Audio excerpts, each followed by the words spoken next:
والصلاة على أهلها ولعنة الله على أعدائهم أجمعين. أما بعد، قال الله تبارك وتعالى في كلامه المجيد وفرقانه الحميد وهو أصدق القائلين وقوله الحق. بسم الله الرحمن الرحيم. إنا أنزلناه في ليلة مباركة إنا كنا منذرين. صدق اللہ العلی العظیم. سب سے پہلے میں اپنے معزز مہمانان گرامی علماء اعظم سید الکبار آغا بصیری صاحب اور جناب علامہ شیخ توحیدی صاحب اور ان کے رفقا اور دیگر مہمانان گرامی اور میزبانان، طلاب اور طالبات سب کی خدمت میں آج کے اس مبارک دن کی مناسبت سے حج تبریک عرض کرتا ہوں.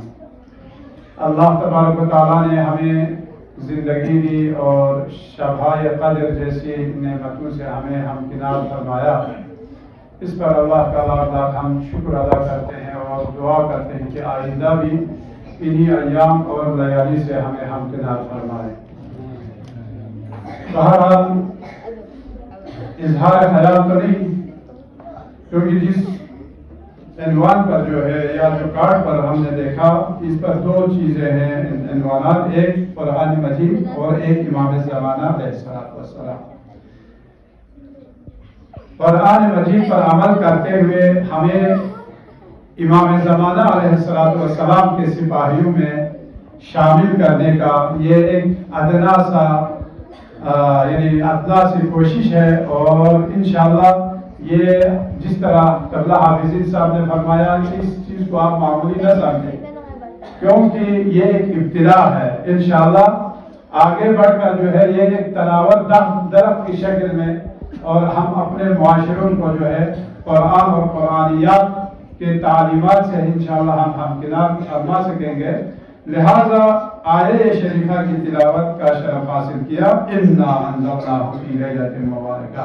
یہ قرآن ہے کیا چیز؟ یہ دستور حیات اور دستور العمل ہے. یہ انسانیت کو اور انسانیت ساز ہے تعلیم و تربیت کے لیے. کیوں؟ اس لیے کہ یہ ماہ مبارک رمضان ہی تعلیم و تربیت کا مہینہ ہے. اس میں صرف اور صرف قرآن مجید نازل نہیں ہوا، بلکہ اس میں تمام آسمانی کتب، تورات و انجیل و زبور و یہ تمام کتب آسمانی جو ہے اسی مہینے میں جو ہے اللہ تبارک و تعالیٰ نے نازل کیا.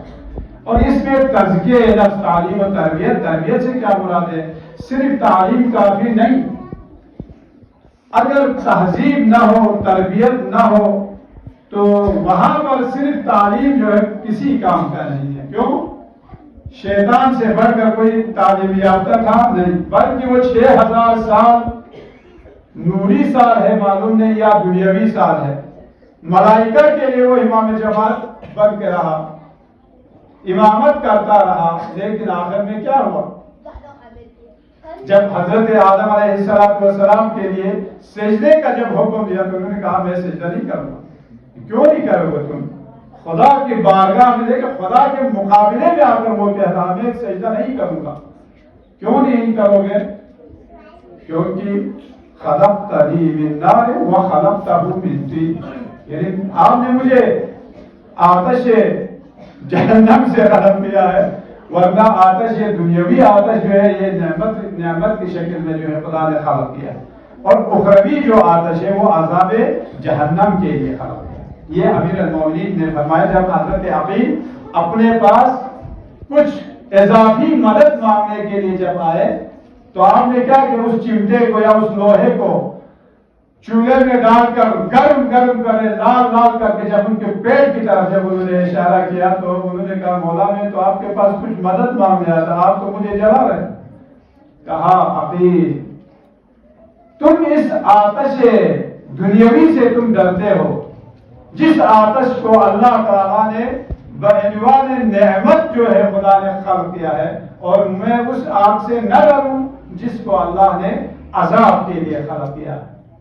تو اس نے کہا خلقتنی من نار وخلقتہ من طین. حالانکہ یہ طین ہے جس سے کتنی بہترین چیزیں جو ہے اور بہترین پھل، ہر چیز کھانے پینے کی ساری چیزیں جو اسی مٹی سے نکل آتی ہیں.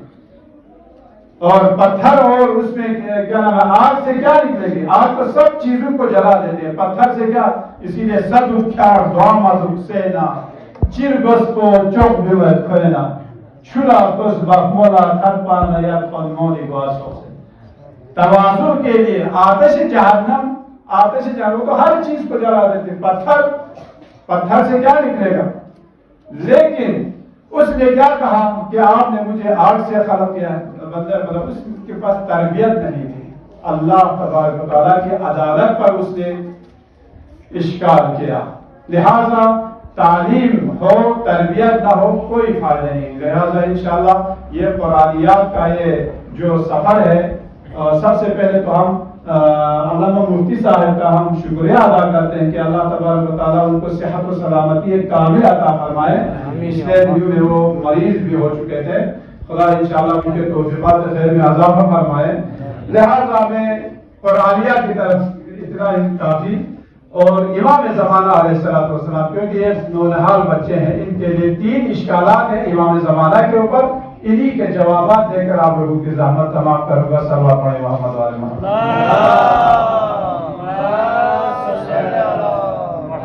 سب سے پہلا اشکال یہ ہے، بھائی امام ہے تو غائب کیوں؟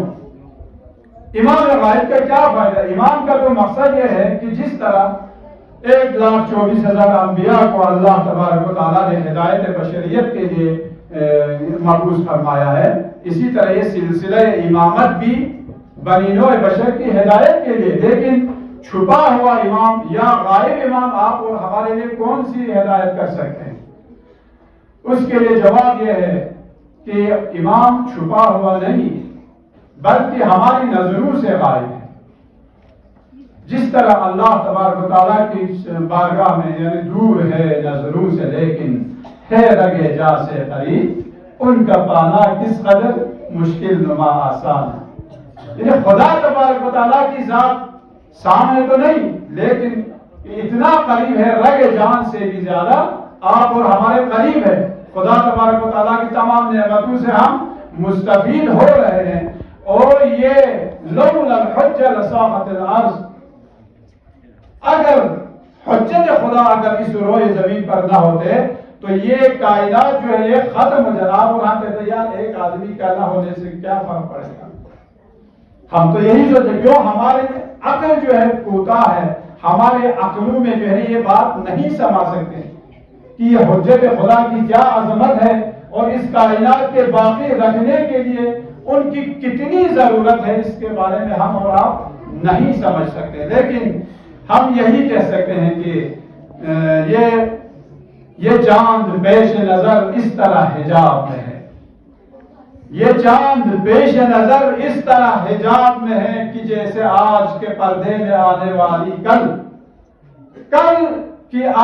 کا آنا جو ہے جس قدر یقینی ہے، اسی طرح امام زمان علیہ السلام کا آنا بھی یقینی ہے. لیکن اشکال یہ تھا اگر ہے تو نظر کیوں نہیں آتا؟ اس کے بارے میں ایک لطیفہ بچوں کو سناؤں. یعنی ہر موجود شے کا نظر آنا ضروری نہیں. ہر موجود شے کا نظر آنا جو ہے وہ ضروری نہیں. اس کے لیے مثال دیتے ہیں کہ ایک مرتبہ ابو حنیفہ جو اہل سنت کے بڑے علماء مجتہدین میں سے، جس طرح آپ کے ہمارے آیت اللہ سیستانی ہیں اور آیت اللہ رہبر ہے، اسی طرح اہل سنت کے ایک مذہب حنفیہ کا جو ہے وہ بھی سردار تھا. انہوں نے ایک دفعہ اشکال کیا کہ امام جعفر صادق علیہ السلام کے فرامین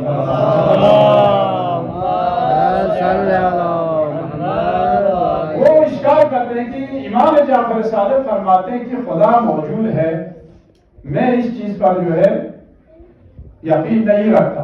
کیوں؟ اگر موجود ہے تو نظر آنی چاہیے. دوسرا سوال کہ آپ اور ہم جو بھی عمل انجام دیتے ہیں وہ جب تک خدا کی توفیق نہ ہو تب تک آپ اور ہم انجام نہیں دے سکتے. بس ہم جو بھی کرتے ہیں یا گناہ کریں یا ثواب کا کام کریں یا نیک کام کریں سب خدا کے اوپر ہے. یہ جس طرح مکتب جبریہ جس سے جو ہے حضرت معاویہ نے سب سے زیادہ استفادہ کیا. جب امیر المومنین کے شیعیان ان کے پاس شکایت لے کر آ گئے، بھائی تم ہمیں بیت المال میں سے کیوں نہیں دیتے، صرف اپنوں پر تم خرچ کرتے ہو، ہمیں جو ہے نا بھوکا مرواتے ہو. انہوں نے کہا استغفر اللہ استغفر اللہ، تم لوگوں نے خدا کے اوپر اعتراض کیا. خدا کے اوپر کیسے خدا پر اعتراض کیا؟ بھائی خدا نے مجھے خلیفہ بنایا ہے اور اگر میں کچھ نہ دوں تو سمجھ لو یہ خدا کی طرف سے. میں نے کہا خدا نے جو تمہارے ہاتھوں میں دیا ہے کہ بیت المال تمہارے ہاتھوں میں دیا ہے، اور تمہیں چاہیے کہ رعایا پر جو ہے وہ برابر تقسیم کرے. لیکن انہوں نے جب یہ سوال کیا کہ اگر آپ اور ہم جو بھی عمل انجام دیتے ہیں وہ خدا انجام دیتا ہے، ہم جو ہے نا اس میں کوئی وہ نہیں. تیسرا جو اشکال ہے وہ کیا ہے؟ کہتے ہیں کہ امام جعفر صادق فرماتے ہیں کہ شیطان کو کل قیامت کے دن آتش جہنم سے اس کو عذاب دیا جائے گا. میں اس کو نہیں مانتا. کیوں نہیں مانتے؟ بھائی شیطان جو ہے وہ آتش سے خلق ہوا ہے، آتش کو کیسے یعنی عذاب دے سکتا ہے؟ مثلا یہاں پر ایک چولہا ادھر جل رہا ہے، ادھر والی آگ جو ہے آپ ادھر والے چولہے کی آگ میں آپ ڈال دیں، کوئی فرق پڑے گا؟ اس وقت بہلول عاقل جو امام جعفر صادق کا خاص شاگرد میں سے تھا، اس نے کیا کیا؟ ایک ڈیلا اس نے اٹھا کے زور سے ابو حنیفہ کے سر پر مار کے وہ بھاگ گیا، کیونکہ وہ ایک پاگل سمجھ رہا تھا اور اپنے آپ کو پاگل دکھا رہا تھا. وہ یہ مار کر جو ہے وہ بھاگ گیا. لوگ اس کے پیچھے گئے، جا کر انہوں نے کیا کیا؟ لوگوں نے پکڑ کے ان کو خلیفہ کے دربار میں لے آئے. ابو حنیفہ جو ہے وہ بھی وہاں پر آ گئے. انہوں نے کہا کیا ہوا تھا؟ ابو حنیفہ نے کہا اس نے میرے پر یہ ظلم کیا. تو بہلول عاقل نے کہا یار تم اپنا درد دکھاؤ. تو کہنے کہ کوئی درد بھی دیکھنے والی چیز ہے، درد کوئی نظر آنے والی چیز ہے. تو انہوں نے کہا تو تم تو میرے امام پر اعتراض کر رہے تھے کہ انہوں نے کہا خدا موجود ہے تو نظر نہیں، تو بس نظر نہیں آتا تھا، تو تم اس کا بھی انکار کرو.